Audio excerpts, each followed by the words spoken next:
Hi, hi, and welcome to the Honest Indian Football Show. We're going to speak about India versus Chile. We're going to look at yesterday's game, and we have two very special guests with us. First up, we have prominent Indian women's football journalist and a big critic and long-time supporter of the women's game. We have Abreshmina Said Kadri from News 18 Sports joining us. Hi, Abreshmina. Hi, Arko. Did you watch the game yesterday? Of course I did. Okay. I wouldn't Yeah. miss it for the world. Okay. I heard it was a bit chilly in Brazil. Of course. Yeah, and then we also have another special guest with us, the Bacha, the infant of Indian football data. We have the child with numbers. We have Shlok joining us. Hi guys. Hi. Yeah, Shlok. I hope that was the introduction you were hoping for your entire life. Yeah, only gonna get older now. Yeah. Okay. Yeah. Hear that Mumbai City fans is going to get older. So grab him while he's still young. So we have Shlok who's joining us from Japan. Talk to us about Japan. How much sake have you had? How much sushi have you had? Talk to us. Yeah, so sake, I got drunk like 2, 3 days ago, and I'm just glad I didn't text any of you all because that would be my intro right now, I'm pretty sure. Um, But sushi, one tip for the people who are listening: don't hmm. have the squid and don't have the crab when you're having sushi, because and don't have octopus because that's it's just rubbery trash. It's just bad. Everything else is good. Uh, Yeah. cool. So we're going to start off with India versus Chile. We're going to start off with Abreshmina. Abreshmina, how important is it to have honest criticism of the women's game? Because after India versus Brazil, what we saw was that a lot of people came out and said, "Oh, support our girls, do this." That's very good. It's very good to see that. But how important is it to give honest criticism, honest feedback? Because we can't be, patronizing the game all the time. We have to, what do you say, get results at some point or the other, right? Exactly. I mean, there's a limit to how much you can mollycoddle them. It's good. Of course, support is good. Of course, you need to be motivated. You need to be told that okay, you're getting better or you're doing better. But it's also important to look at things in perspective and try and figure out what the game was all about. What happens mostly in Indian football is people just go for feel good stories, and people just want to be like, oh my god, they've reached from here to there. But then what is the benchmark? Where do you want to reach? You have to have an end goal, and you have to work according to that. You can't just go on saying uh, that they're getting better. What is the, like, how are they getting better? Like, we're here to talk about the numbers, we're here to talk about the stats. So if you don't have if you don't consistently have statistics and try and see exactly how they're getting better, you would never know. It'd just be perception. Shlok, pretty much the same question to you. You've also done a lot of digging around on Indian men's football. This is kind of new to you, and obviously, what you're seeing now is not how the game was maybe a few years ago. It's more organized now. I think Thomas Dennerby's got them organized. But what are your initial reactions on India versus Chile? Initial reactions. It's so. I'd actually watched Gokulam a while ago when they were playing in the Champions Cup. Was it? I don't remember the name of the tournament. Sorry, championship. Yeah. No, but this side definitely looks more organized than whatever Gokulam played as. That's for sure, and it looks more like a national team when you look at the players. They seem to be in tandem with each other as well. Um, Saw some really good talents. Manisha Kalyan is just amazing. Uh, Marina as well. I feel like she's young and she's pretty good. She'll only get better, but you know it's I don't understand why people don't watch the women's game as much as the men's game, because now that I've also seen it, it's like, you know, they play like pretty well. It's not like, it's hoofball or anything. It's structured. There's a plan out here, so it really deserves like a lot more attention than it's currently getting. Uh, Coming back to you, Abreshmina, would you say that the Brazil display was better than this?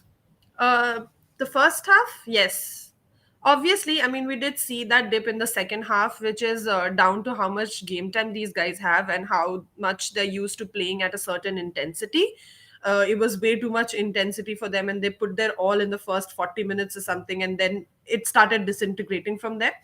Against Chile, they started okay, but I think just their inability to stitch passes together, uh, hurt them, because Chile had so much more of the ball, like so much more of the ball.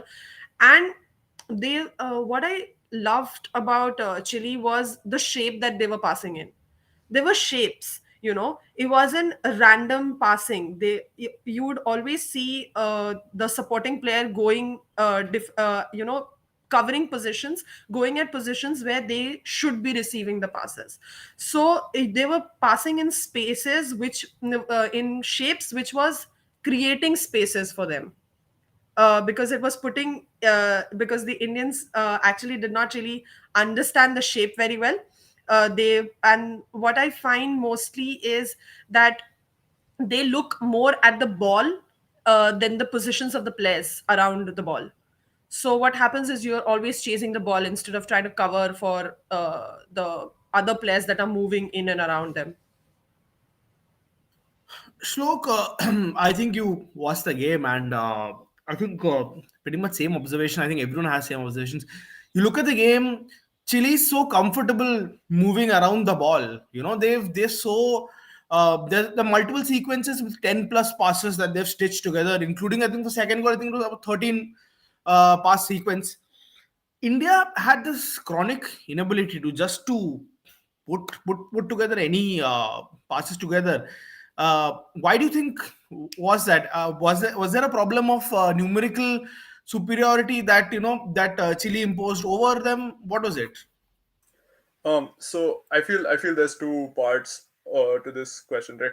Now, one is we have to see where we are receiving the ball when we want to make a pass. More often than not, I feel that we were winning it back in our own half. In fact, in our own third, right?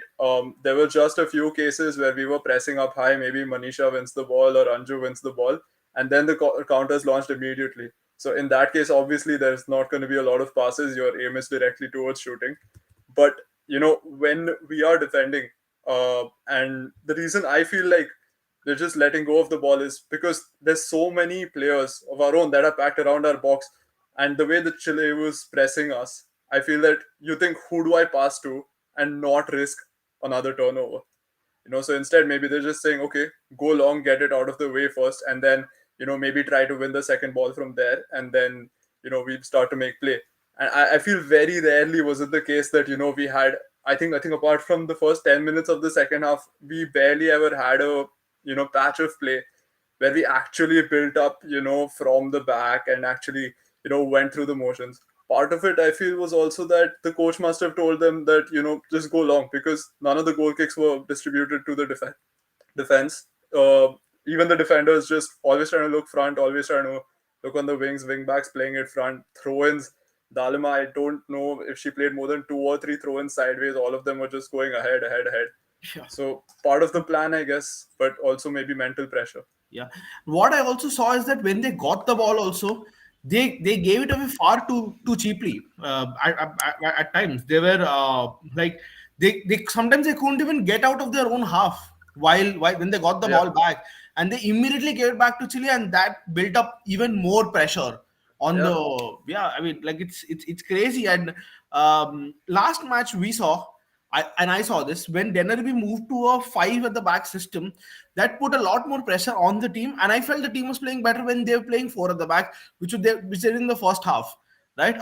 What do you make of what do you make of our work in the middle? Because I feel the two in the middle were unable to control the game whatsoever. What do you Yeah. think, Stu? Yeah, Yeah. Wait. So let me just pull up some stuff right here. Okay. yeah. Uh, how do we? Hold on. Let me just share my screen real quick.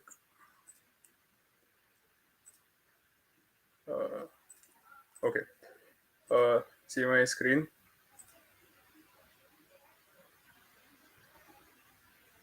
Hello.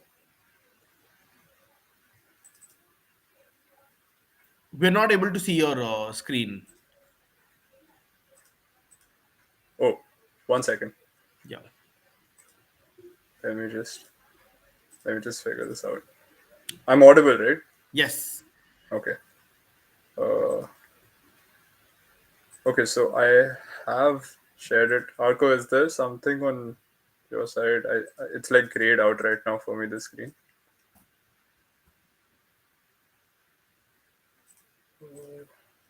1 sec.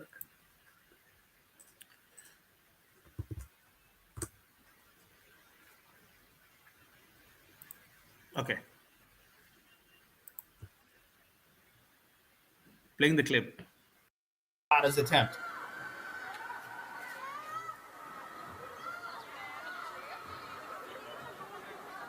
Ball goes back.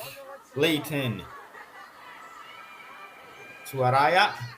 Araya with a pass to Urrutia. Ball comes back. A long ball down to the right-hand side. The Rojas was offside. Running Yeah, I back, the believe number 14.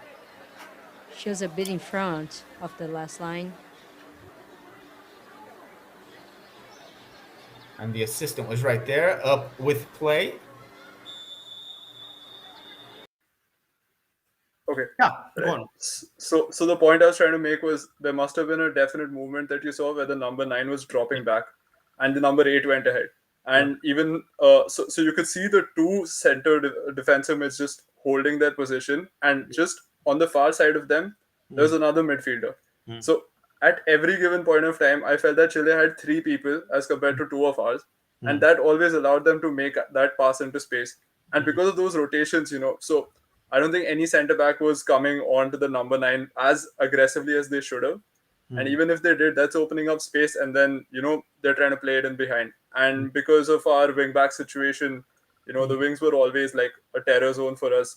Yeah. Even in the 50-50s, we tended to lose a bit more often than they did. Yeah. And that's why they were able to just commit in the midfield without worrying about what happens in their front line, because they knew they're going to win most of the battles there. Yeah. Abreshmina, there was a tendency also for us of having to cover for multiple people in on the wings. I felt like there were too many people covering on the wings because what is it? Does Denerby not trust his fullbacks to defend well? What's the concern here? What he tries to do is put numerical superiority in order to hold the Chileans back. Because especially with Dalima, what happens is she is a bit heavy footed. So she is overrun most of the times. So for her, you need a cover. The role that Manisa was playing yesterday, and then even if you saw in the Brazil game, Pyari was running behind and trying to cover for Dalima. So, like Shlok also mentioned, that she was losing a lot of, giving away a lot of throw-ins as well. So it was just pretty much the same with her passes also. So I mean, I don't know what it is exactly. If she is if she's just nervous, if she's not looking up, I just felt that she is in a lot of hurry to just give the ball away, like just put the ball away and not look up and see where should be passing it. Because a lot of times she didn't even go straight, she was more going diagonal, and you'd always have a Chile player diagonal, while she had an Anju mostly towards her right, free. But she would not look up and try and pass to Anju, and instead she would just try and go diagonal. So it was more about just quick thinking and looking and scanning the space a bit more. So because of that, she always needed a cover, because she'd give the ball away, and then she would always be wrong footed, obviously, right? Because she's like trying to, her body's going forward. So if you lose the ball away, you are wrong footed, and then it takes a bit of time for you to, get back, because she's heavy footed also. So she'd always need that cover. So I felt particularly that was for Dalima. Yeah, Shlok, there was a bit where we lost a lot of balls, didn't we? In especially on the right hand side of it. Like, do you have a number for us on that? Number on the right hand side. Yeah, I believe Dalama misplaced like a lot of possessions. I think there was like around 10 or so that she messed up. There was one particular instance as well, I remember, where she even scuffed the ball. Like it was a cross, it was within the first 10 minutes of the second half where we were attacking and she's down the flank and she just scuffed the cross completely and it just sails over everyone. And it's that moments like those where you're supposed to have possession and you're supposed to make something of it, put the pressure on Chile, not doing that. And it just reduces the morale in a sense as well. Okay, and Abreshmina, do you think that the slight problem with the team is also that there are too many positional changes that they go through? I think Anju Tamang is a very big example. Can you just take us through her and some of these other players who keep changing positions every time we see them? Okay, Anju started her career as a striker. Then she was playing mid. Then Memol played her a lot as left back. Now she's back to midfield and forward position both.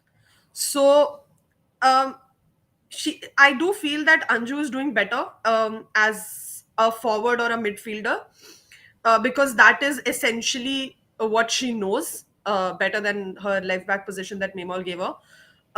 But with Sanju also, I mean, just another example, Sanju as well. She's essentially a midfielder. She has really good speed. She can take the ball up forward quite a lot. But then when we're playing back five, she's playing as left wing back. So you're right in the sense that when there are too many positional changes, I think the players also kind of lose a sense of what they're supposed to do in those positions, because you have to explain to them, okay, you were playing as a mid, but now that you're being slotted as left wing back, this is your role. So for them to understand that role, it takes a bit of time. But I also think that Denby is trying to work out exactly where he wants his players to play. I don't think he has completely figured out their positions. He has definitely made them more compact. That is something that I feel. I mean, they kind of, at least they have that understanding of lines. Even when they're in defense, they know if one person is pressing and up ahead, they know that there's supposed to be a cover line. So at least that understanding is there. But a lot more work to be done, and for everyone to understand their roles properly, I think he'll have to go through a lot of training routine for that. Shlok, I'm trying to pull up a couple of images that you send me. Let's see if we can pull up, or is it visible to you guys? No, not yet. Nothing yet, no. Okay, okay. We can also try and put them on the Avain's what do you say, Avain's Twitter account also, so that so that we can.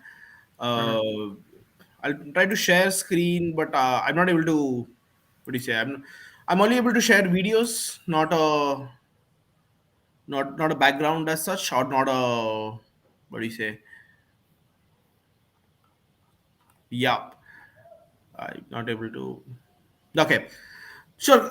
We'll go on. Let's try and play another clip for Abby this time.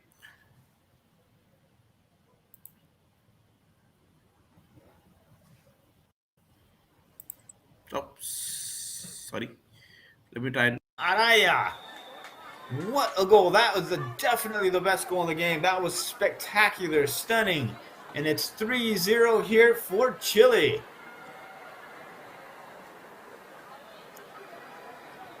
I think it's what you said, Giovanna. After Chile, I mean, India fighting. It was only 1-0. Then they conceded that second one. That makes things a little more difficult. And out of nowhere, number 3 comes in.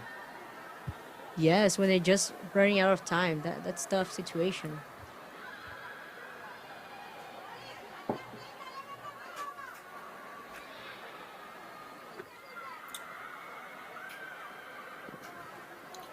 And here they are. Yeah. So if you saw there, they stitched about 12 passes, but all of them were in India's half. And as soon as they went into the Chile half, they lost the ball.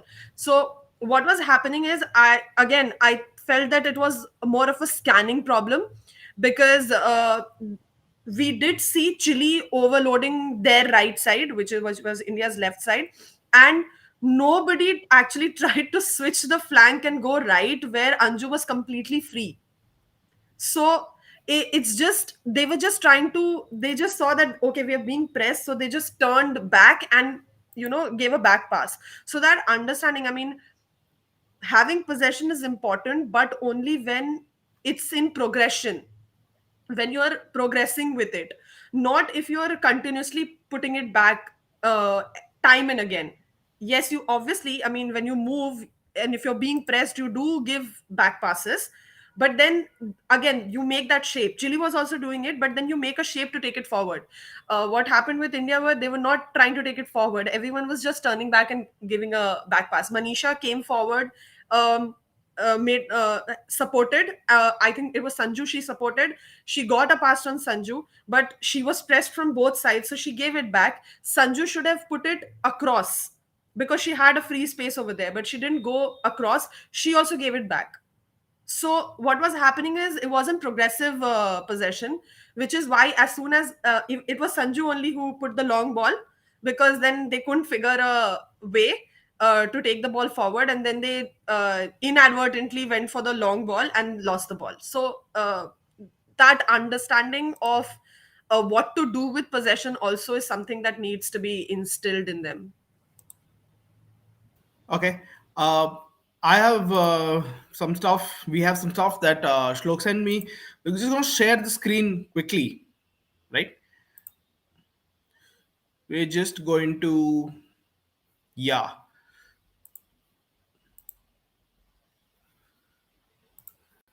we're just going to share. Yeah, that's it. Shlok, you want to take it from here? Yeah, no, I was just referring to the previous part about how they're making inroads into our midfield, right? So Right. first thing we notice is there's three players between our lines, right? Mhm. Now because we have two midfielders here, as of now it looks like a 5-4-1 where we're defending. However, because I feel the instruction was for the wingers to mark out the fullbacks, and there was times where the opposite side winger. So in this case, Manisha is part of the midfield, and but anyway, the ball is on their left side. Now, what happens is Pyari is dragged out by the fullback because they're maintaining so much width. Pyari is forced to go to a marker that opens an inroad right, in front. If you see the next photo, um, and Wait, I am this. Yes. yep, and they play right that pass through. And because we just have two midfielders, it's hard to cover three players. So obviously they're gonna pick the more central options of the three midfielders, and that left, Mm, the Chilean player in the half space. They got the ball, and that's instantly from their defensive third to possibly our final third. One touch she'll take, and then she's through. mm. So that's something they were consistently doing, Yeah. and it's based on our pressing pattern. It's that I feel we should have been more narrow Hmm. when we could have been a lot more compact, but Hmm. because we tried to eliminate their fullbacks as well, Hmm. we ended up being so wide, and then they took advantage of our midfield, and that's why I don't think we could have any Hmm. control over the game in terms of being on the ball. All we Yeah. were doing was backs to the wall defending. Yeah. And that's one pass that's eliminating five players right there, isn't it? Yeah, pretty much. Your forward line and your midfield line is essentially gone with that pass, and then you're just looking Hmm. at a back line of five, and it's a Yeah. flat line that too. It's not even staggered. So if Yeah. one quick run goes behind, then Yeah, that's it. you're finished. Yeah, you're finished. Yeah. Yeah. Yep, yep, yep. I think we getting fantastic insights into why it happened. And uh, but when we talk about staggering, right, we're talking about the wing backs pushing slightly higher up, right? Um, Abreshmina, do you think we have better wing backs? Because clearly the ones that played yesterday, Sanju, yes, she's gotten better at pressing, but that's not Sanju's natural position at all, right? So she something that she's learning to play. Dalima, we know that there are pressing concerns there. That Pyari has to cover, Manisa Panna has to cover. There are too many people on the cover, right? So, which means there are too many people in that babysitting role. Thus, they're not able to, what do you say, defend in a more compact manner. Uh, who do you think? Because we've seen Gokulam play at the AFC level, we've seen India play at the SAF Cup level. Who do you think can come in, to replace these two? Yeah. Or there are too many wing backs. We are used to playing back four. uh, I Any team that you see, be it in the state leagues or the IWL and the national team, since quite some time, they usually go with back four. So we don't really have players who can specialize in wing back position, which is what is the issue if you want to play back five, because I am not sure you can completely execute it because we don't really have players. Mitchell Kastana is a good defender, but again, she's pretty much in the same place that Manisa Panna played. So she's good over there, but then where does Manisa go? She can't play wing back. So we don't really have wing back position, which is what I think Denby is trying to experiment with Sanju, trying to see if it can work out over there. He's done that only in two games, the Brazil game and this game. So he's done that only in two games. So I think he's just trying to figure out if that can work. But I'm not sure that will work because yes, Sanju's good work rate. Her work rate is really good. So she can cover the space. But then again, I think when she's playing as a wing back, she is concentrated too much on defending, and then she struggles to bomb forward, which is her essential strength. So again, I think that's something that Denby will have to figure out a lot in training. I'm not sure there's any wingbacks in India. And we sort of disintegrated against Brazil, right? When we moved from a back four to back five.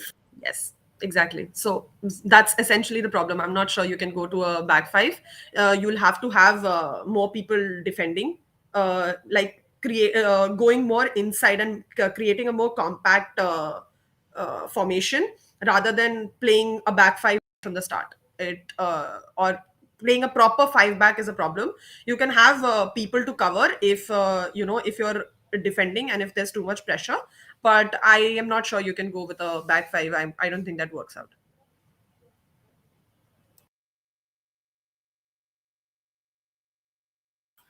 We have a few more, we have a few more stuff that we want to share. Shlok, you're up. Just sharing my screen now. Let me know if guys can see this. Yes, Shlok, go on.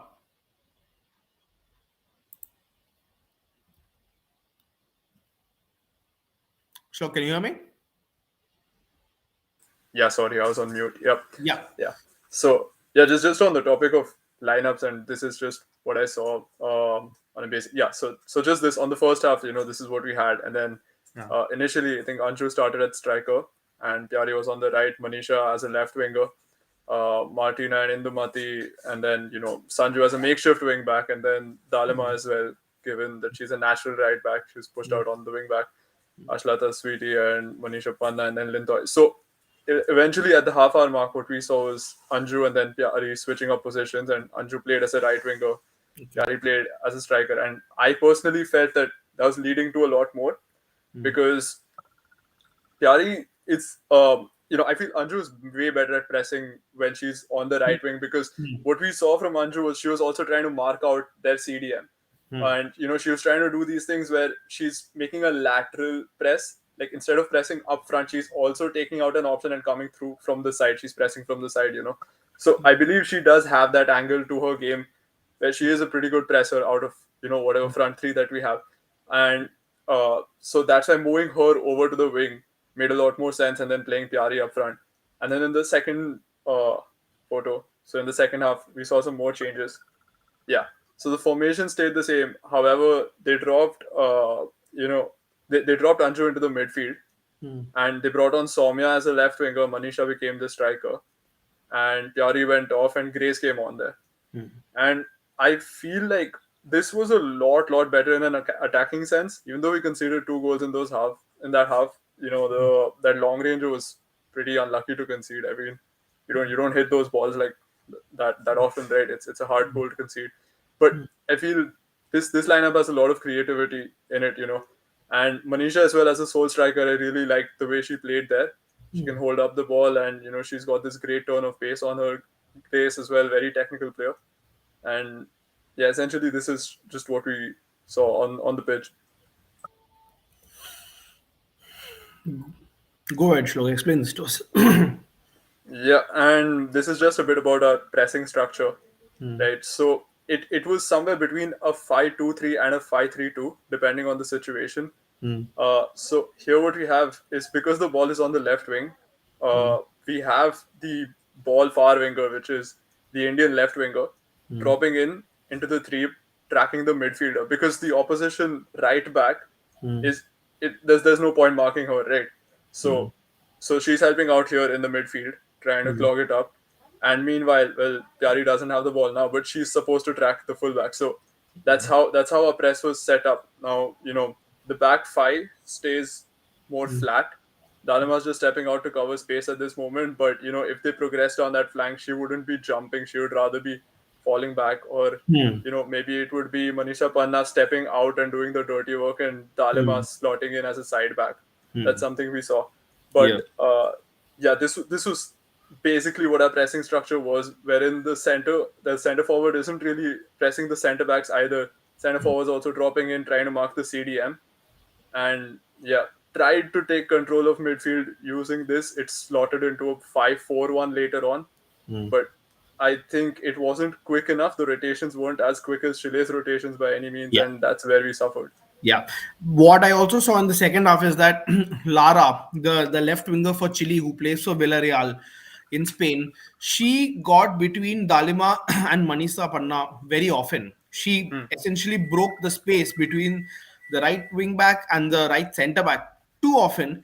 And that led to a lot of chaotic moments for the Indian defense. Did you see that as well? Yeah, so in fact, even in the first half, right, the part where the ball went to the right winger, but it was called offside. It was in the early minutes. If you look at one of the replays that they played, right, what you could see was that same left winger steps in between Dalima and Manisa Panna, and she just goes unnoticed because she makes this brilliant blindside run, which is just diagonal, and then she's on through to the face of the goal. So if that winger was onside and there was a ball in there, that would have been a really good chance for them. So I feel that's another thing where, apart from technically, we also lack from that mental sense where, you need to know where a player should, like, as a defender, you want to know where a forward wants to be so you can defend better. And that's just like a problem with both of our national teams. And that's also something to improve on. Anticipation Yeah, is anticipation. Yeah. Okay. Yeah, that's a fantastic insight. Uh, Shlok, just going to play another one of the clips here, and let's play it. Sias.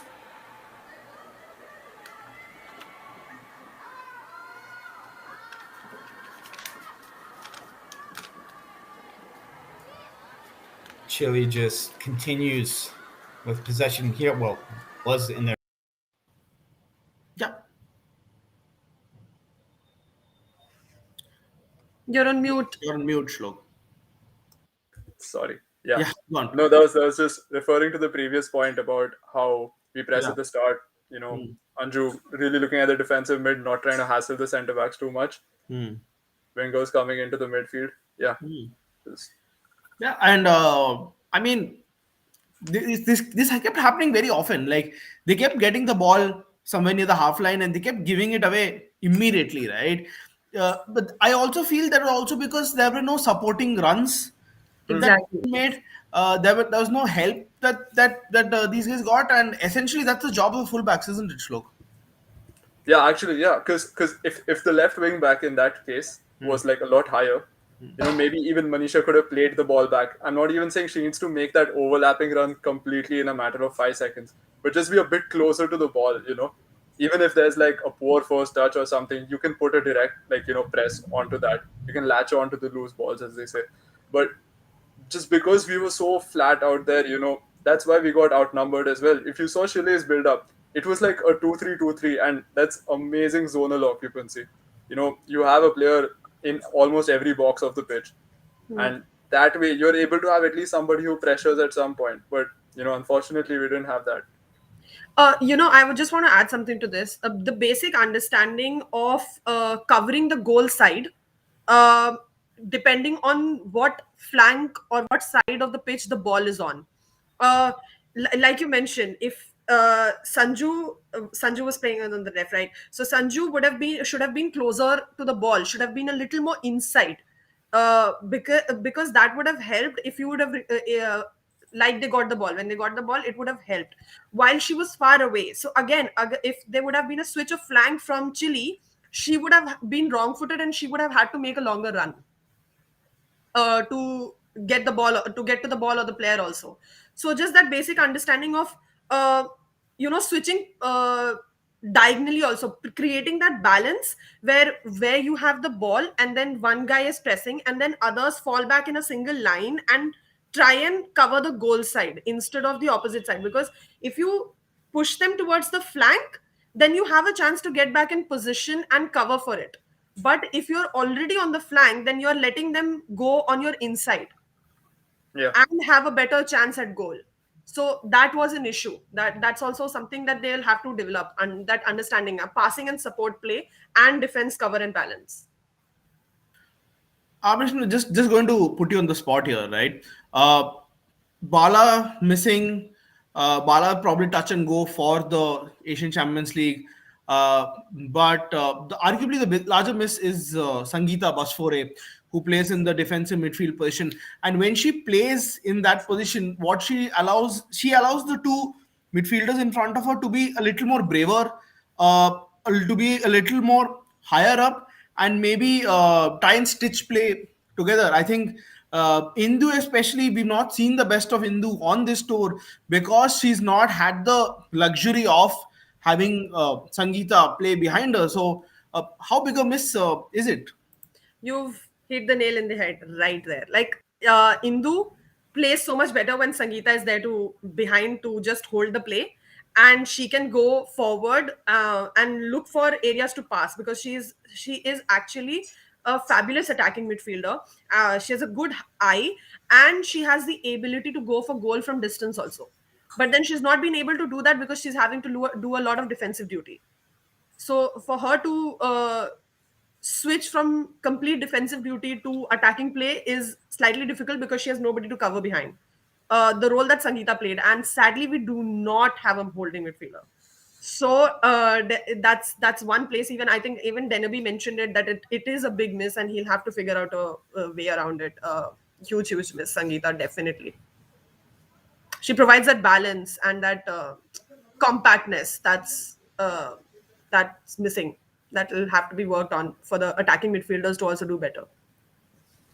From a team selection point of view, right? How much has Denby suffered because there hasn't been a Indian Women's League? Because you remember when we were watching the Indian Women's League, in Ludhiana or in the other places, we saw that both Setu FC and Manipur Police had some brilliant fullbacks. I think the name was Juki, was the Setu fullback who really impressed me. And I believe the Manipur Police fullback name was Mandakini Devi. Yes, I yes. think yeah, that was the name. I believe that they were really bombing forward, and like they were really, they did not give the opposition defense a moment's rest, and so it's essentially Denerby's been reduced to select from a pool of players. Either he's already seen or he's being already recommended by people in the camp, and that's a large problem for a coach who has these problem positions. He has a problem at DM. Martina is a stand-in for Sangeeta, but Yeah. she's not going to mature by the time that the Asian Cup comes. Yes. It's probably too risky even to try and field her there. When we saw that yesterday as well. So how large a miss has the IWL been? Okay, as far as the press release goes and the communication goes, it was Denby who did not want an IWL before the Asian Cup. As far as communication from him goes, because he was like, I only have a few months to work with them, and if they go to different coaches in the IWL, uh, they might it might suffer whatever he is trying to teach them. uh, that is what he communicated, because I asked that question to him point blank. So but yes, I do feel that it kind of limits his pool of players. Again, the senior nationals also not being on telecast, so he doesn't even get to see that, right? I mean, just seeing that from, say, probably, I mean, from what we are hearing, the telecast might be there for semi quarters, semis, or final, but then that also cuts down the pool to largely cuts down the pool. So yes, I do feel that there should have been more domestic matches for him to have to look at players more and figure out who he can slot in what position. Because if he's looking to play wingbacks, he definitely needs to see uh, people being slotted in that position, right? Because he just has a certain set of players, and he's just trying to move them around and figure out where he can play them. Instead of that, if he would have had competitive matches to see, and then see who is playing how in which position, he would have, like, probably he could have just picked some player from there and slotted that player in his team. So it's I feel it's definitely a miss, which is why I asked that from him. But like, the communication from him was he just wanted more and more time with the national team players. Shlok, I'm going to put you on the spot here. Simple question. What are the problem positions? And then probably we'll move on to Abreshmina to see who possible replacements are. Um, well, I think the front line is more or less sorted really. You've got quite a few players who can play in multiple positions. Manisha, I think, wasn't too bad down the left as well, apart from her, you know, usual competence at being a striker. So that's definitely something to look forward to. Anju can fit in as an attacking mid as well, so that's sorted. Then again, you have Indumati who can play a bit like an eight. Um, just as you said, we lack a proper defensive mid, but also a defensive mid who has the composure to be somebody who can receive the ball. When you're looking from a transition point of view, we've just won the ball back and now we want to make something of the attack. The players need an outlet in front of them to pass to, and then make that possession into something more. But if you don't have somebody who's strong and who can not only protect the ball but also maintain possession, I think having a six would really help. um, Wing backs, really, right wing back, big issue. Left wing back, I don't think we have any, having to use a makeshift midfielder there. So yeah, these three positions, I think. Center back seems pretty sorted. Goalkeeping, not much to see in this game, really. I don't think Lintoy could have done too much. But yeah. uh, Abreshmina, our producers just come up with the name Java Money to do. Maybe you want to take it take it away from where Shlok left it. Uh, who are the people who can play in these problematic positions?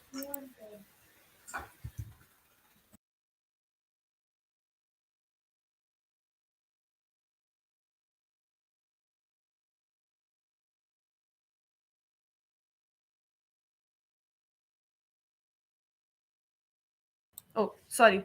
So sorry, I did a shlok. Um, so yeah, uh, we've seen her in one game. She's coming back from an injury also, so we'd need that from her consistently. Again, had we been able to see the senior nationals, we would have a better understanding of how different players are playing. Again, in Manipur police, they played a back three. So you had Yulemba over there, who I feel on the right position, right, who can play pretty well. She's been known to play pretty well, and she's very comfortable with the ball. So she's somebody who one can look at, but for that you would need a telecast. So yeah, I mean, that's pretty much, you need to find somebody from Manipur only, because they are the ones who are more comfortable with the ball.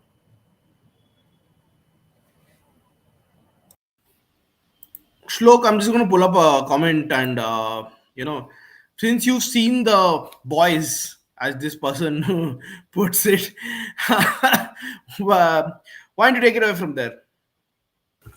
Oh, let me just see. Shape was really good. Wasn't a bad performance at all. Was not even passed two times in midfield, and they were barely hanging on. India showed they can go forward and create. Yeah, see, I won't call it a bad performance because we were against a side that's, technically better than us. So I'm not trying to slam them or anything, but I feel there's basic concepts that you need to implement in your midfield if you want to go and put up a challenge, like staggering. If you're having all five players in the same line, that's a problem because none of them can push forward. And you're either leaving all the space ahead of you or you're leaving all the space behind you. Either you're letting them make a pass very comfortably or you're letting them finish very comfortably. So you have to pick your poison there. So that's point number one. And um again, just because we keep hoofing the ball ahead doesn't mean that a defensive shape exists. That just means we're winning the ball and we're doing nothing with it. So that's it. We couldn't pass in midfield because I feel like we didn't have enough midfielders to actually beat their press. And yeah, I'm not trying to slander any players here or anything, but it's just there's some basic concepts that are missing in this side, and that goes down to like the very system of our country because we don't have much tactical knowledge being given out to both male and female players. So there's that. I mean, I don't think there's any need to compare the men's and the women's team. We can look at it in isolation. That's a given. I'm just going to take final thoughts before I quickly wrap up the show. Shlok, will just come to you first. Uh, One more game on this tour against Venezuela, who are again going to be a really tough side to beat because, as we see, and this is my observation, South American teams have so much culture. Yes, organizationally not great, federations not in running in the best of shape, but culture is such a powerful thing that it teaches teams to play properly. I think we saw that in Chile as well. Like, just for the viewers, a very interesting tidbit: structured football for women in Brazil started 6 years after it started for women in India. Structured football in India for women started in 1973 when a team called the Eves played a team called the Adams in Goa. And women's football in Brazil was illegal till 1979, right? So despite us starting 6 years earlier than Brazil, the gap couldn't be more clearer, right? So culture, big part of it, big problem here. Like Slok said, starting young, part of culture, imparting tactical knowledge, that game understanding, that mental, awareness, right? So yeah, Shlok, I mean, Venezuela not going to be easy if you play like this. Certainly. And then, there's also the added problem of match fatigue. And if, again, hopefully we can see what to change. I would like to see a back four this time, as you all have said. Um, I think I'd be lucky if I get to see that. But I think the coach knows, Denby knows that, these are the problem areas. Although there may not be a player at the moment to really solve those things right now, but I think hopefully the system's going to change. Not going to expect a win in any way, but yeah, just fingers crossed. Uh, we're just going to take one final comment from Shantanu Tripathi. I'm just going to pull it up. When you go to Europe or South America, rankings don't matter. Qatar can't even beat Republic of Ireland, got thrashed against Serbia. and draw against Panama. There is huge gap in Asian and others. We agree, Shantam Tripathi, but we are speaking about only about the women's game right now, so we're just going to stick to that. But yes, largely we agree that rankings don't matter. Either Chile are far better than the 37th rank that they are at, or we are far worse than the 57th rank we are at. We agree, I think all of us on the show agree that rankings are a bunch of hogwash that really don't reflect the true quality of a team. It's true for our men's team as well, but we are not here to discuss the men's. We are simply dedicated. This show is only dedicated to the women's game. Uh, so yes, we're just going to wrap up quickly. Abreshmina, final thoughts on Venezuela. How do you see? How was the tour, and what are the expectations from the Four Nation tournament? If you could just also name the sides in the Four Nation tournament and how we'll match up against them. Quickly, go. Okay. About the last game against Venezuela, like you mentioned, I don't think I need to add much over there. Venezuelan players would be technically better than us because of the culture, like you mentioned. So yeah, it's going to be tough. About the Four Nation tournament, yes. One team is Thailand.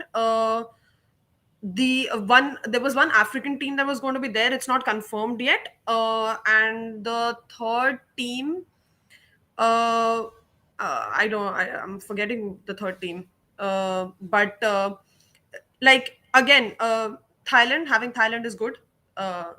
In terms of women's football, again, if we see things in like, please don't compare with men's football. Women's football, Thailand is good. So yes, and closer to us also. So we're going to be able to try more, understand more as to how we can play. So yeah, I mean, I think it should be good, but again, I hope we don't get injuries because I mean, these matches coming thick and fast just before the Asian Cup, I mean, that also plays a role. Okay, thank you for both for your time. It's a wonderful show. I think both Shlok and Abreshmina, I think you've put more light than all the stories on mainstream media out there. Remember, guys, women's football is not only about Mamta's story, right? It's not about the who grew up poor, or who grew up without any milk. That's not women's football. That's not the stories we want. We want to analyze the women's game as much as we analyze the men's game. Why should it be any different? We don't see any reason for it. Like Bem Bem Devi said, they're wearing boots, we're wearing boots. They're playing 90 minutes, we're playing 90 minutes. No difference. Thank you for your patronage. Thank you for your patience. Thank you for all the people who tuned in the show. Please comment, please like, please subscribe. The Away End is on Instagram, on Twitter, and on YouTube, and soon on Snapchat. Please visit our website for the latest in Indian football analytics by Shlok and Amrit and others. And also, we have a surprise related to women's football that's coming up. Stay tuned, and good evening. Stay safe, and thank you.